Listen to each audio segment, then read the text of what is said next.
ఆయనలో జీవం అన్నది, ఆ జీవం మనుషులకు ఏమైందంట? వెలుగై ఉంది.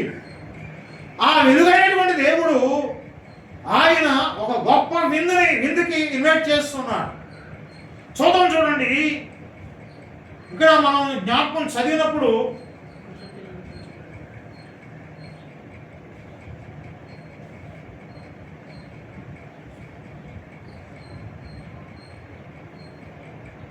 అక్కడ మత్తయి సువార్త 22వ అధ్యాయం 12వ వచనాన్ని జ్ఞాపకం చేసుకుందాం. మత్తయి సువార్త 22వ అధ్యాయం 12వ వచనాన్ని మనం జ్ఞాపకం చేసుకుందాం. దయచేసి బైబిల్ ఉందా చూడండి. మత్తయి సువార్త 22వ అధ్యాయం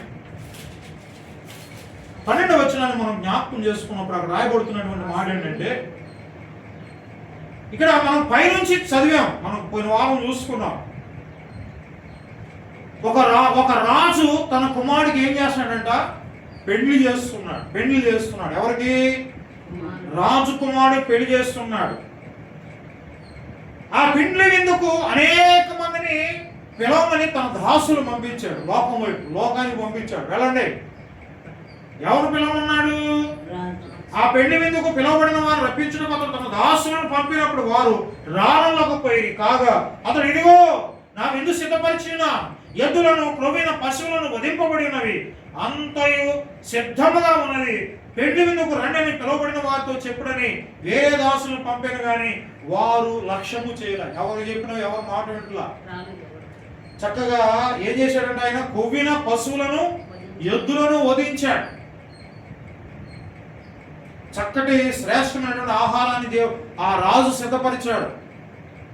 వెళ్ళి పిలిచారు, కానీ ఎవరు వినలేదంట, ఎవరు లెక్క చేయలే ఆ మాట. తర్వాత చూసినట్లయితే తక్కిన వారు అతని దాసులను పట్టుకొని అవమానపరిచి చంపేది. కాబట్టి రాజు తర్వాత వాడు రాకపోతే అయ్యా రావట్లేదే అని ఆ దాసులు వచ్చి ఆ రాజుతో చెప్తున్నాడు. తర్వాత రాజు ఏం చేశాడంటే మరికొంతమంది దాసులను పంపిస్తే వారిని ఏం చేశాడంటే అక్కడ. కాబట్టి రాజు పైకి వెళ్తే తక్కిన వారిని అతను దాసులను పట్టుకొని అవమానపరిచి కొంతమందిని ఏం చేశారట? చంపేశారు. తర్వాత ఏం జరిగింది? కాబట్టి రాజు కోపపడి తన దండను పంపి, కోపం వస్తుంది రాదా? ఏమయ్యా ఉచితంగా భోజనం పెడతాను రామయ్య అంటే నువ్వు వచ్చేది కాక ఏం చేసావు? పంపించినటువంటి వాళ్ళు ఏం చేసావంట?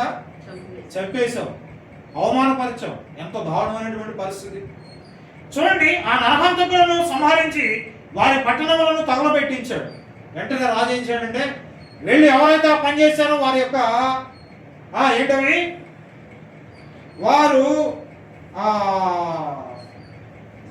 దండను చంపి నరహంతకులను వారి పట్టణాలు ఏం చేశాడంట? తగలబెట్టించేశాడు. తర్వాత ఏం జరిగింది? అప్పుడు అతడు పెండి విందుకు సిద్ధంగా ఉన్నది కానీ పిలవబడిన వారు పాత్రులు కాదు.